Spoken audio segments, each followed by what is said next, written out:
বাস্তুশাস্ত্র এক্সপার্ট শ্রী সঞ্জয় চ্যানেলে আমার প্রত্যেকটা দর্শক বন্ধুদেরকে আন্তরিকভাবে শুভেচ্ছা এবং ভালোবাসা জানিয়ে আজকে দর্শক বন্ধু বাস্তু অনুষ্ঠান আপনার সামনে তুলে ধরছি। তো আজকে অনুষ্ঠানটি কিসের উপরে করবো? আজকে অনুষ্ঠানটি করবো দর্শক বন্ধু, দিনের পর দিন গৃহে অশান্তি হচ্ছে, বাস্তুদোষ নেই তো আপনার, জেনে নিন সমস্যার সমাধান। তবে দর্শক বন্ধু, আমার এই অনুষ্ঠান শুরু করার পূর্বে আমি আপনাদের কাছে অনুরোধ করব, আমার নিত্য নতুন বাস্তু সংক্রান্ত ভিডিও যাতে আপনারা যেন সহজে যেন দেখতে পান, সহজে যেন আপনাদের কাছে যেন পৌঁছায়, এই জন্য আমার এই চ্যানেলটি সাবস্ক্রাইব আপনারা অবশ্যই করবেন, প্লাস দর্শক বন্ধু শেয়ার অবশ্যই করবেন। সাবস্ক্রাইব করলে কিন্তু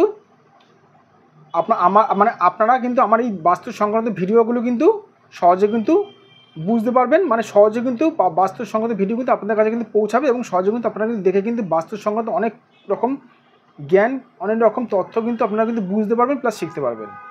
তো যাই হোক দর্শক বন্ধু, কথা না বাড়ি চলে যাচ্ছে মূল আলোচনায়। আজকে আলোচনাটা হচ্ছে যে দিনের পর দিন গৃহে অশান্তি হচ্ছে, বাস্তুদোষ নেই তো, জেনে নিন সমাধান। প্রথম কথা হচ্ছে দর্শক বন্ধু, আগে সমস্যাটা খুঁজতে হবে, তারপরে সমাধানটা খুঁজতে হবে। সমস্যা না খুঁজে কিন্তু দর্শক বন্ধু সমাধান হয় না। তো বাস্তুতে কী কী কারণে অশান্তি হতে পারে, কী কী কারণে আমি একটু বলে দিই। সবার প্রথমে ধরবো দর্শক বন্ধু এই কোণটা, এটা হচ্ছে উত্তর পূর্ব কোণ। এই উত্তর পূর্ব কোণে কারোর যদি রান্নাঘর থাকে, কারোর যদি বাথরুম থাকে, কারোর যদি কোনো রকমভাবে যদি আপনার কোনো রকমভাবে যদি এই কোণটা যদি নোংরাক্ত থাকে, নোংরা যদি আবর্জনা যদি ফেলেন, অথবা কোনো রকমভাবে যদি সেফটি ট্যাঙ্ক থাকে। সেফটি ট্যাঙ্ক মানে হচ্ছে দর্শক বন্ধু আপনারা ভালো মতনই জানেন, বাথরুমের নোংরা আবর্জনা যেসব জায়গাতে জমা হয় সেগুলোকে দর্শক বন্ধু সেফটি ট্যাঙ্ক হিসাবে ধরা হয়।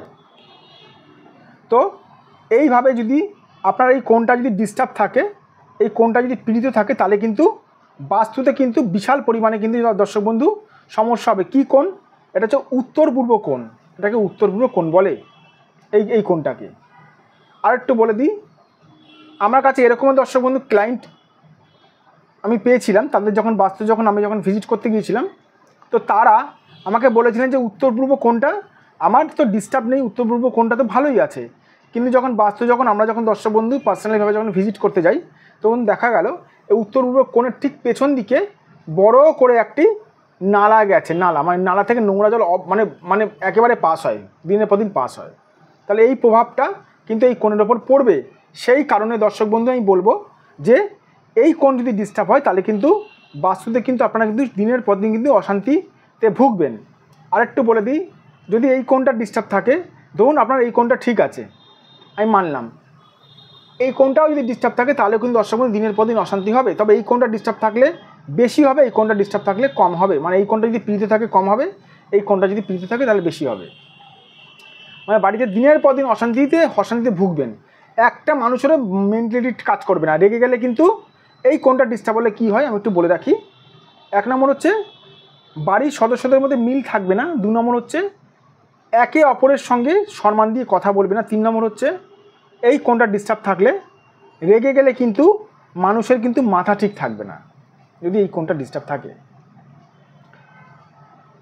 বাড়িতে শুভ কোনো অনুষ্ঠান হতে চাইবে না চট করে, যদি এই কোণটা ডিস্টার্ব থাকে, হলেও কম হবে শুভ অনুষ্ঠান। বহু রকম সমস্যা থাকে যদি এই কোণটা ডিস্টার্ব থাকে। আর যদি এই কোণটা ডিস্টার্ব থাকে তাহলেও কিন্তু দর্শক বন্ধু সমস্যাগুলো আসে।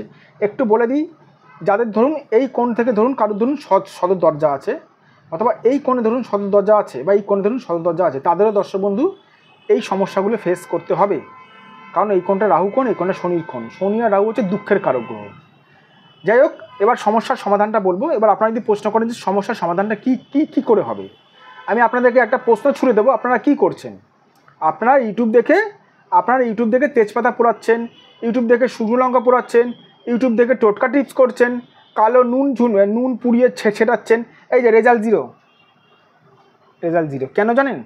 কারণ হচ্ছে দর্শক বন্ধু, আপনারা ইউটিউব দেখে টোটকা টিপসটা যে করছেন, কোন গ্রহের করছেন? বাস্তুতে কোন গ্রহটা ডিস্টার্ব আছে জানেন না। আমি যখন জিজ্ঞেস করি আপনারা যে টোটকা টিপস করছেন, কোন গ্রহের করেছেন 10 বছর ধরে টোটকা টিপস? জানি না স্যার, কিন্তু আমি তেজপাতা পুড়িয়েছি, আমি সন্দক লবণ ছড়িয়েছি, জিরো এরকম জিরো। রেজাল্ট 0। আপনার যদি পেট খারাপ হয় তবে দর্শক বন্ধু আপনাকে পেট খারাপের ওষুধ খেতে হবে। আপনার যদি জ্বর হয় তবে জ্বরের ওষুধ খেতে হবে। কিন্তু আমার জ্বর হয়েছে আপনি পেট খারাপের ওষুধ খাচ্ছেন, তাহলে জ্বর কিন্তু সহজে কমতে চাইবে না। সেরকম দর্শক বন্ধু যে গ্রহটা পীড়িত হয়েছে সেই গ্রহটাকে পাওয়ার দিলে সে গ্রহটার ঠিক মতো যদি টোটকা করায় তাহলে কিন্তু বাস্তুদোষ কিন্তু কাটানো সম্ভব রয়েছে। এই জন্য আমি সবসময় বলবো সঠিক কোনো বাস্তুবিদ দ্বারা বাস্তুটা প্রথমে বিচার করে নিন।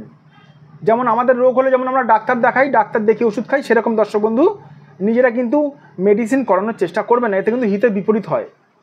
সঠিক কোনো মানে বাস্তুবিদ দ্বারা আপনারা বাস্তুটা বিচার করেন। এবার যদি প্রশ্ন করেন যে সঞ্জয়বাবু সঠিক বাস্তুবিদ চিনব কী করে, সঠিক বাস্তুবিদ চেনার একটাই মাত্র উপায় হচ্ছে দর্শক বন্ধু, যে বাস্তুবিদ আপনার বাস্তু দেখেই সমস্যাগুলো আপনার যে জীবনের ঘটনাগুলো বলে দিতে পারবে, সে হচ্ছে দর্শক বন্ধু সঠিক বাস্তুবিদ। আমি একটু বলে রাখি দর্শক বন্ধু, আমি যে বাস্তু ভিজিট করি, বাস্তু দেখি, মানুষকে কিছু বলতে হয় না দর্শক বন্ধু, আমি মানুষের ভাগ্য সংক্রান্ত ঘটনাগুলো বলে দিই। তো যাই হোক দর্শক বন্ধু, ভালো থাকবেন, সুস্থ থাকবেন। যাদের মনে হচ্ছে বাস্তুদোষ প্রচণ্ড পরিমাণে রয়েছে, বাস্তুদোষ খণ্ডন করাবেন, এখানে আমার সঙ্গে যোগাযোগ করতে পারেন 9433811696 এই নাম্বারে দর্শক বন্ধু আপনারা যোগাযোগ করতে পারেন। এটা আমার WhatsApp number plus phone number. ভালো থাকবেন দর্শক বন্ধু, সুস্থ থাকবেন, আর আমার এই চ্যানেলটি সাবস্ক্রাইব অবশ্যই করবেন।